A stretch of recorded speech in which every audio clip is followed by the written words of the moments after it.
Good day guys! So my name is Byron, sales manager dito sa developer namin. So marami nagtatanong sa akin kung totoo ba yung 10K cash out only. Yes po, totoo yun. Pero by the way, nandito ako ngayon sa 2-bedroom unit.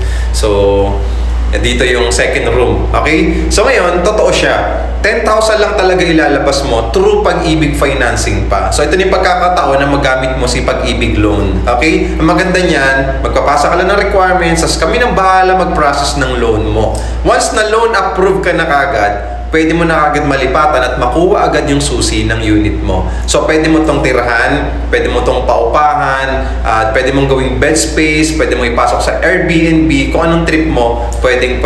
So, meron pa ditong 1.3 hectares na amenity area. Tapos yung building hanggang 17th floor lang, mid-rise condominium. Napakalapit lang nito sa SMEs Ortigas. Bukod dun sa SMEs, katabi niya rin yung Super 8 Grocery. Okay? And then katabi ng Super 8 Grocery, meron mga wet and dry market at mga commercial establishments at andyan yung mga restaurants. Malapit din sa schools, malls, and hospitals. At the same time, okay, lifetime ownership dito. Hindi to yung tipo ng iba na gigibain after ilang years contract, hindi po. Kasi yung lote nito ay sa developer din. Pero as long as na dito ka mag-avail ng investment mo, tuloy-tuloy ang pagtaas ng property value nito. Kasi bakit? Dito itatayo sa harap ng project natin yung MRT4 project.